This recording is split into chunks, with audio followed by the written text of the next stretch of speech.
Chargers. Niggas crash out by these bitches. I ain't met a bitch I put before my riches. Click, click, click, you with the switch, we call them glitches.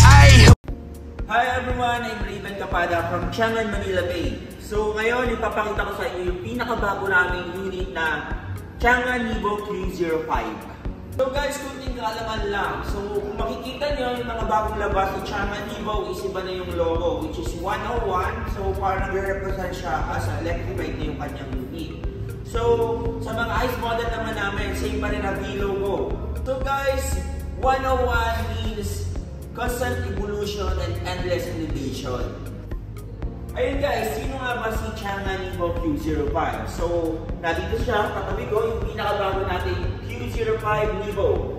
So, ito nasa tabi ko is yung aming top of the line, which is yung ID. So, meron tayong dalawang variant, isang SE at isang ID. So, si SE, ang price na is 1,259,000. Then sa top of the line naman natin na ID is 1,449,000. So guys, yan yung design ng aming pinakabagong Evo Q05. So unang-una, mapapansin nyo yan, LED na rin ang ating mga ilaw. Then projector type na rin siya. So DRL niya para ng mga crystal. So yan. Sa front pag light niya naman, yan na rin yung design. Then mapapansin nyo sa ating front, wala na siyang grill, pero meron pa rin naman pala yung bandang baba. Ayan, minimal na lang. Then merong design dito na parang stainless, makikita nyo guys. Ayan. Then syempre yung ating front camera dito located. Ayan.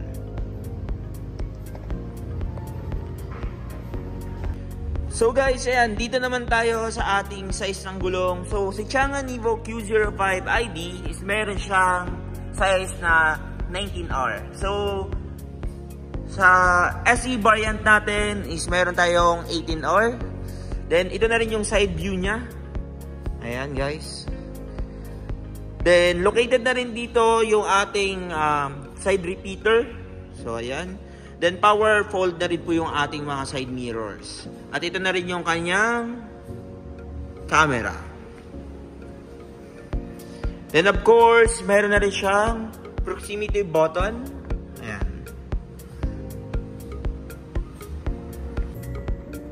So guys, punta naman tayo sa passenger side ng ating Q05. Ipakita ko lang sa inyo kung anong meron at anong pinagkaiba nila ng Q05 SE variant. Tara! Ayun guys, bali pupunta na ako sa passenger side ng ating Q05 ID variant. So unang-una natin mapapansin, yun, power seats na yung kanyang passenger side, then yung driver side is passenger na. Isa sa pinagkaiba niya kay SE variant. Then panoramic sunroof na rin, pero yung kay SE variant is sunroof only. Isa pa, meron na rin siyang 6 airbag located at driver side, passenger side, then side curtains dito, then dito. Then isa pa sa nagustuhan ko dito, wireless charger na rin siya. Ayan. Then sa design naman ng kanyang upuan, mga upuan, bali meron na tayong black and I think gray. Ayan, gray design. So same pa rin naman sa SE yung design ng kanyang upuan. Then ambient light, ayan, nakikita nyo. So pwede rin natin palitan yung mga kulay niyan. Ayan guys. So punta naman tayo guys sa likodan. Pakita ko lang din sa inyo yung pinaka legroom niya at kung gaano siya kalawak at kung anong meron sa second row niya. So guys, dito naman tayo sa second row ng ating Q05. Pakita ko lang sa inyo yung legroom naman.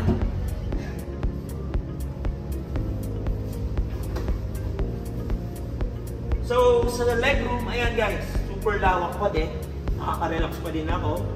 At sa kanyang taas naman, ayan, ay ma 5'7", so kasyang-kasya. I think kahit 5'9" dito, kasya pa din. Then, isa pa sa gusto ko dito, hindi na kami mag-aagawa sa charger. Dahil meron siyang USB dito. Ito, makikita natin meron na siyang charger dito. At aircon vent, located po dito. So, dito naman sa gitna, meron siyang armrest at cup holders. Which is parang VIP na rin. So, yun guys. So guys, punta naman tayo sa rear side ng ating Q05. Ayan, meron akong isang specs na nagustuhan at tiyak magugustuhan nyo rin. Promise. Tara. Bali guys, ito yung remote ng ating Q05. Ilalagay ko sa aking pocket. Let's say nag-grocery kayo kung marami kayong bitbit. Ito yung isa sa nagustuhan kong specs ng ating Q05. Tara. So yun guys, wala akong bibitin. Pero mag-open na yung ating Q05.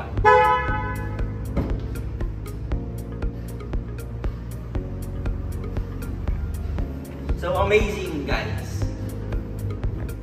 So yan guys, dito naman sa ating space ng ating trunk space is meron na siyang 475 liters. So medyo malawak-lawak to at marami ngayong malalagay. Meron na rin siyang free to no cover. Kung hindi nyo naman gagamitin at may ilalagay kayo, pwede natin palagin yung space dahil napofold yung kanyang second row. So meron siyang 1,415 liters. So medyo malaki na yun at marami na kayo malalagay. Then dito naman, power tailgate na rin siya. Pwede na natin siyang ibaba using the button. Then makikita nyo, LED na rin yung kanyang mga ilaw. Meron tayong makikitang curved brake light na mas visible lalo pag malalaki yung nasa likodan natin. 3-eye sensor, ayan, meron na rin siya. At located dito yung kanyang rear camera, super linaw nito guys. At meron na rin siyang guidelines na nakakatulong lalo sa mga baguhang driver. So yan guys, dito naman tayo sa interior ni Q05. Pakita ko sa inyo kung anong meron dito. Tara. Ayan. So dito, ayan yung sinasabi ko, power seats pa rin siya. So meron siyang 1, 2, 3, 4, 5, 6 way. So guys, yan sa design niya, yan yung design ng ating interior. Meron tayo dito 12.5 inches na monitor. Ganyan. Digital na rin yung kanyang speedometer. Then start natin. So yan ang design. Yan. Ayun guys, bali meron na siyang wireless charger, tilt and telescopic, yung steering niya, integrated adaptive cruise control, rain sensing, ayan, and voice command, ADAS, yan, meron na rin tayo. So, super ganda at full pack na talaga tong si Q05. Sa sunroof naman natin, ayan, so na-open yung cover at na-open din yung kanyang glass. Ayan.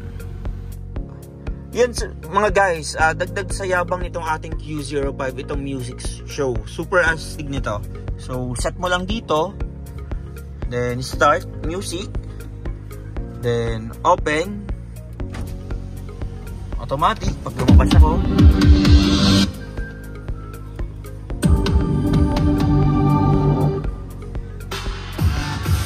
Kasama yung ilaw niyan.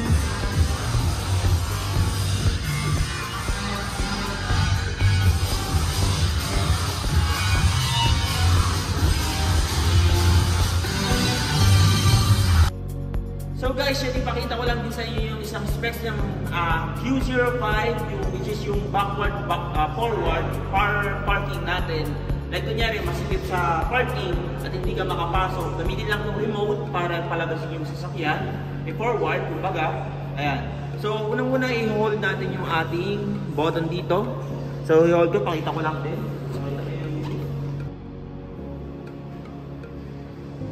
Ayun guys, pag nakita nyo ganyan na umiilaw yung yung kanyang signal lights at yung kanyang DRL or yung kanyang public is umiilaw na, pwede na natin i-hold to.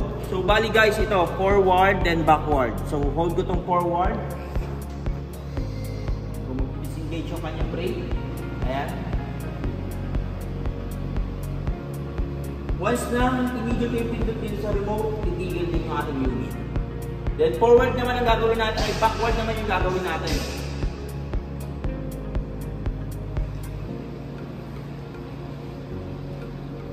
So amazing guys. Stop. So yun yung isa sa nagustuhan ko din dito kay Q05. Now guys, dyan na natapos yung pag-review ko about channel Q05. So, kung may mga question pa kayo, again, I'm Raven Capada, your sales consultant from Chang'an, Manila Bay. Pwede niyo po akong message dito sa number ko na to, 0929-6160-163. Then sa Viber number ko naman po, 0941-15-7711-401. Please like and subscribe to our social media account. Thank you guys! Crash out by these bitches. Elliot Rogers, niggas crash out by these bitches. Crash out by these bitches, oh. I don't know, crash out by no bitches. Aye, Elliot Rogers, niggas crash out by these bitches. I ain't met a bitch I put before my riches. Click, click, click, you with the switch, we call them